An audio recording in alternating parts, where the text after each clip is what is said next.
Alix, do I say it correct? Anfang? Do I have that right, Alix? Yep, that's right. Okay, good morning. She's the Good morning. communications director for Uber of New York, or Uber, as some people are trying to figure out. Uber. Upstate, like, what is this Uber thing? I saw it on my book face. So the obviously moving in the right direction. It looks like by the end of this month, Uber will be alive and operating in upstate New York. Yeah, that's right. It's official. Our state leaders have delivered for New Yorkers, and we're proud to announce we'll be launching ride sharing on June 29th, which is just in time when people will be out celebrating July 4th weekend, where people may be out having a few drinks celebrating. They'll now have a reliable alternative to getting behind the wheel of their car. It is going to be busy on Boilermaker Sunday. We have a large race here. It's the 40th anniversary of it. It's a road race, running event. And there'll be 40 to 50,000 people at the FX Matt Brewery for the post-race party. And everybody will have their cars scattered all over, parked way far away. And I would imagine the Uber concept will be something that a lot of people are going to turn to for that. Yeah, for that, everybody all at once. It's going to be kind of interesting to see how it reacts. Yeah, I mean, maybe people will leave their cars at home altogether and just take Uber out there directly. Right, that'd be a bad idea. So talk about the I'll give you an example. My son, and I'm hammering him about driving right now, so he's taking the gelati lessons. This is what we're doing, and we're going to do it. But he has to take a cab here in Utica. So yesterday he's complaining because he took a cab to get to work, and it was for a 6-mile drive, 6 miles. It was $16, and in addition to that, he called the main office, put it on his credit card, and said, "Can you add a little tip for me?" And the guy said, "Yes. How much would you like to add?" And he said, "Put $2 on it." And the guy said, "Oh, great, a cheap $2 tip." And he hung up on it. Are you serious? Honest to God. Honest to God. Wow. I swear to God. So at the very least, oh my God, I think the standards, you guys seem to have some pretty strong standards, and people get to judge every driver, every car, right? Yeah, there's a two-way rating system. The rider rates the driver 1 to 5 stars, and the driver rates the rider 1 to 5 stars. So there is real accountability on the system. That's real time. And when you rate them, it's totally anonymous. The driver doesn't know who's rated them what. Okay. In terms of fares, we have an incentive to keep them as low as we can so that riders find it reliable and affordable all the time so that they can use it, almost on a daily basis. And for drivers, we want to make sure that it's high enough that they have an incentive to drive and there are enough drivers on the road. So we try to find that magical place in between where the two balance out. But the great thing about it is that before every ride, the rider will know what they're being asked to pay. So they can either accept it or decline it. They'll see it up front. And there's also a beauty of, if you're in New Hartford and you want to get to Utica, you're going to look for drivers that are right already in New Hartford and ready to go, so they don't have to travel a long distance to get to you, which is very helpful. Yep. It'll ping the closest driver to you. Yeah. You'll see the ETA.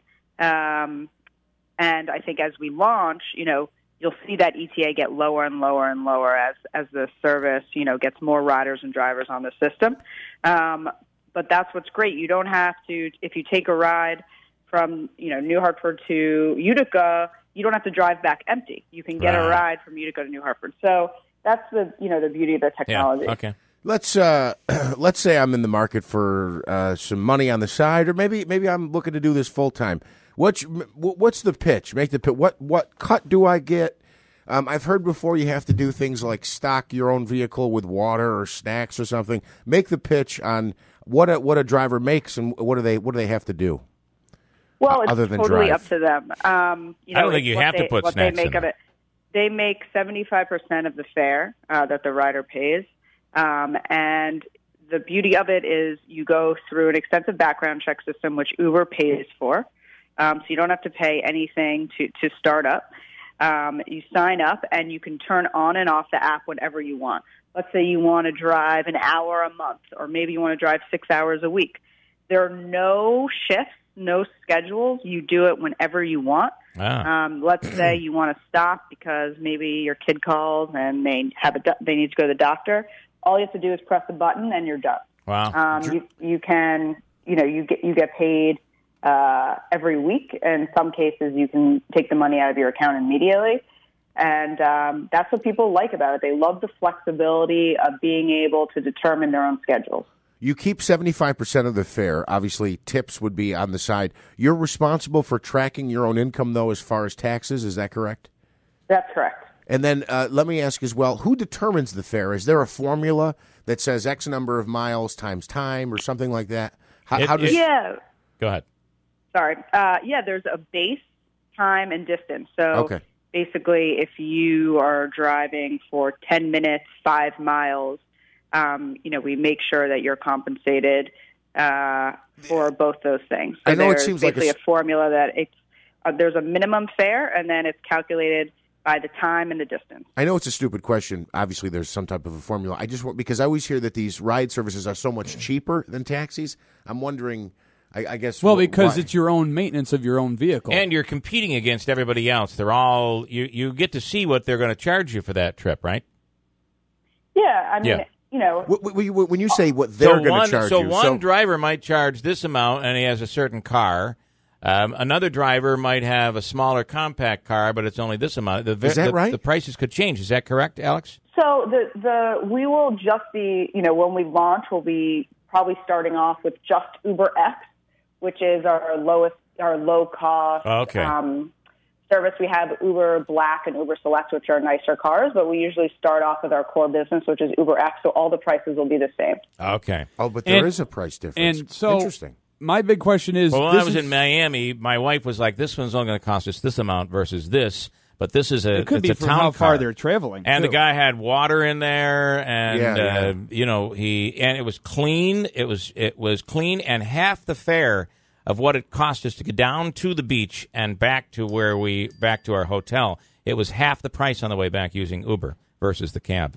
And so this is going to be rolled out relatively quickly. Do you already have people hired, ready to go, background checks complete, or are you still looking for that? Yeah, we have more than 50,000 people from across the state who have signed up. Wow. Oh, wow. We're doing a lot of outreach because we want to make sure our service is reliable as possible from day one. You may not have the low wait times that you have in New York City and other cities where we've been operating for a little while, but I think you'll see quickly, that service will become more reliable and more reliable. And we're just working as fast as we can to make sure that we're ready for June 29th. All right. And, of course, Boilermaker Sunday is July 9th, right? Yeah. Is it 8th? Or what is the date? Off the top of my head, I want to say can't it's think. the 8th, but don't. But quote me. anyway, you know me and dates. But it's the 9th. It's the 9th. There's going to be a lot of people at that point, and you kind of wonder if you'll be ramped up for a big event like that. But hey, it's going to be very interesting. And by the way, price gouging. You just got rid of a bunch of drivers because there was price gouging. I don't know. I don't know what you're referring to. I'll have to pick up the story. I'll find the story and I'll do it after you're gone. But obviously, you monitor if someone's getting a lot of complaints or there's some sort of a fear of a danger.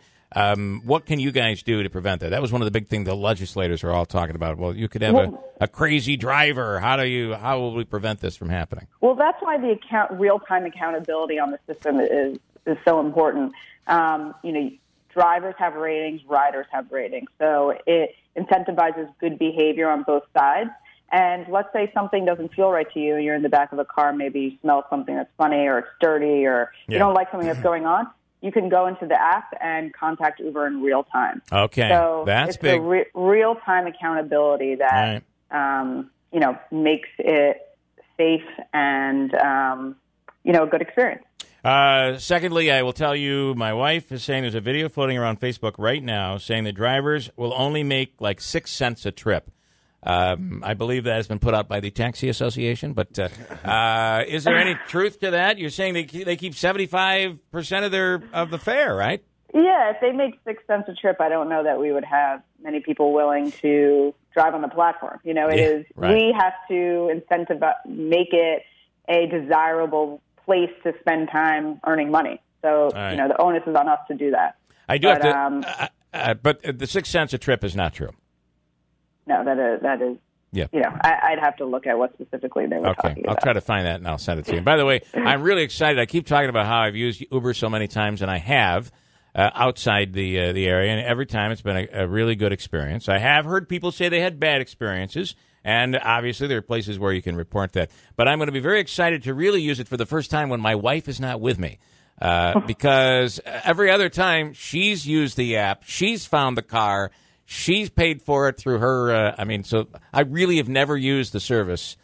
Never used the app, let's just say. So, Alix, I promise you, I will do this by myself at some point real soon. Awesome. All right, cool. Thanks for coming on. I appreciate it.